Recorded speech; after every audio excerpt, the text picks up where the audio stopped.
Alright, so let's start our introduction about chatbots. And ano ba yung kagandahan kapag meron kang chatbots sa iyong system sa negosyo? First and foremost, when you have a chatbot, you can easily follow up your customers. Kasi po, a lot of customers, a lot of buyers, hindi agad sila bumibili doon sa unang chat mo pa lang sa kanila. Mas bumibili sila once na nagtiwala na sila sa inyo. So, paano ba yun mas magtitiwala sila sa inyo? Isang way is for you to always na makita nila. For you to always na mabasa nila kasi ganun tayo ganun yung psychology natin. The more na nakikita natin yung isang bagay, the more na nakukulturize tayo dun sa isang bagay, the more na nakikita natin sila as trustworthy.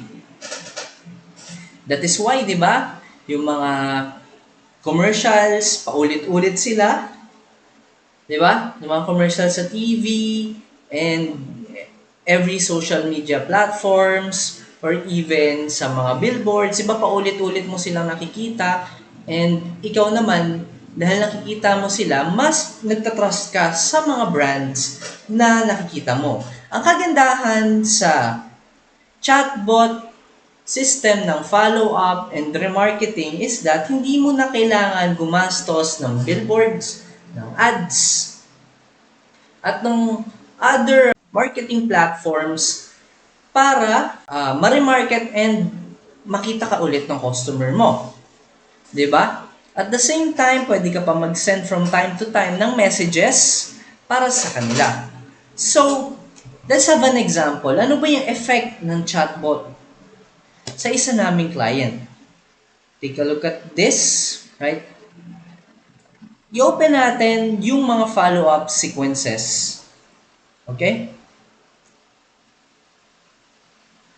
Looking at this, itong mga phone number, ibig sabihin, yan yung mga nag-order sa aming follow-up. Okay? So, ibig sabihin, dahil sa follow-up namin, naka-generate sila ng mas maraming order. Imagine, if hindi kami nag-follow up ng perfume tips, wala siyang 119 buyers. If hindi kami nag-follow up ng offer, wala siyang 163 buyers. Kung hindi kami nag-follow up ng 995 offer, walang 167 buyers. Kung wala kaming mga customer reviews, walang 345 buyers. Imagine if once ka lang nag-send ng follow-up dyan sa customer mo, hindi mo makukuha or sa tingin ko mababawasan yung number of buyers. So yan yung isa sa kagandahan dito pa lang sa isa naming client, nakita na natin kung gaano ka-effective ang paglalagay ng follow-up system sa iyong business. Another one, okay? Look at this. So, pwede ka rin mag-follow up even after 24 hours. Alright. As we can see, even normally, di ba, hindi ka nakakapag-follow up after 24 hours. Bakit? Kasi pinagbabawalan ka ni Meta.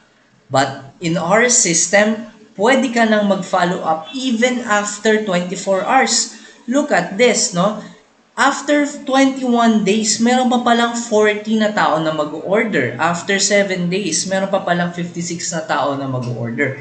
If hindi ka nag-follow up, if hindi mo ginamit itong system na to, sayang naman yung sales. Diba? Sayang naman yung benta na yan na hindi mo makukuha dahil hindi ka nag-follow up. So, yan yung sinasabi natin na effect, no? Yan yung resulta sa isa naming client kung paano siya natulungan ng follow-up system and hopefully, ma-replicate natin ito sa business mo. So, again, meron tayong trainings and doon sa training natin, hands-on siya. And you will just pay after nung training. Okay? So, if hindi mo nagustuhan yung training natin, you can opt not to pay. But if nagustuhan mo, meron pa rin kaming mga bonuses after nung training na yon. Okay? So, actually, hindi lang kami dito kumukuha ng customers for our client. We also do SMS marketing, and we can also do email marketing for your business. So, that's all for our first video, and sa mga susunod nating video, we will go into detail on kung paano naman yung step by step, kung paano naman gawin, no? Kung paano naman i-implement itong follow-up system through BotCake, okay? So, if ikaw naman din is business owner and hindi mo na kaya or wala ka ng time to study this, pwede mo kaming kunin as your mentor or trainer dito sa paggawa ng chatbot for your business. You can also do it for your business, okay? So, that's all for our first video, and thank you.